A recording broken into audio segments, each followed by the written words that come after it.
আমার ভাই, আপনাদের ভাই, আমাদের ছোট ভাই বা আমাদের কাছের মানুষজন সবাইকে প্রাণ দিল আসলে কেন দিল? এটা সুন্দর বাংলাদেশের জন্য, রাইট?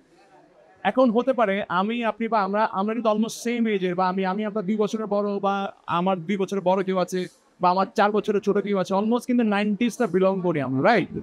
আমরা আসলে কি শিখেছি, কি ইতিহাস পড়েছি? সো আমরা যেটা পড়েছি, আমরা জেনেছি। সো আমরা এটা বেস করে কথা বলবো। আবার অনেকে হয়তো অন্য ইতিহাস পড়েছে তার ফ্যামিলি থেকে। মানে অ্যাকচুয়াল ইতিহাসটা এতজন কনফিউজিং ইতিহাসগুলা, তাহলে অ্যাকচুয়ালটা কি? ও বলছে ওরটা রাইট, আমি বলছি আমারটা রাইট। সো এখানে কাউকে রং ধরার কোনো অপশন নাই।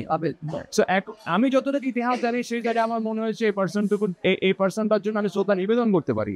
মানে অনেকে বলছে না, সে খুবই খারাপ, সে ছিল না এখানে। সো আসলে এই তর্কে আমি আসলে আর যেতে চাই না, কারণ বাংলাদেশে এখন মানুষজনের মন মানসিকতা খুবই সেন্সিটিভ। আপনি কিছুই বলতে পারবেন না, কিছু বললেই আপনাকে দালাল, আপনাকে এইটা, আপনাকে ওটা আখ্যা দিয়ে দিবে।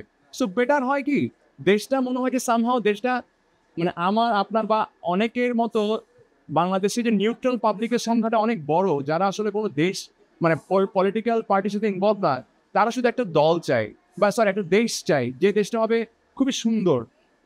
সেখানে লিডিংয়ে যেই আসুক না কেন, মানে আমাদের সেই কি ভাই, লিডিংয়ে যেই আসুক, দেশটা যদি ভালো থাকে, আমরা যদি কাজটা করতে পারি ঠিকঠাক মতো, সব কিছুতে সুন্দর স্বাভাবিক থাকে, আমি যে ভালো কাজ করবো আমরা তার পক্ষে ভাই। কিন্তু ভালোটাকে ভালো বলাটা যেরকম জরুরি, খারাপটাকে খারাপ বলাটাও জরুরি। সো আমার কাছে মনে হয় যে বাংলাদেশটা শুধু এখন মানে যারা পলিটিক্যালি অ্যাটাচ তাদের জন্য, সাধারণ মানুষদের জন্য আসলে দেশটা না। কিন্তু এটা তো হওয়ার কথা ছিল না ভাই। আমি, আপনি, আমরা সবাই তো সুন্দর একটা দেশ চাই, এটাই আর কিছু না। ভুল বুঝাবুঝির কোনো অবকাশ নাই এখানে। সবাই আসলে যদি মিলাই, মানে এত কিছুর পরেও দেশটা যদি আবার আগের জায়গায় ফিরে যায়, তাহলে জুলাইয়ের কোনো মানে হয় না।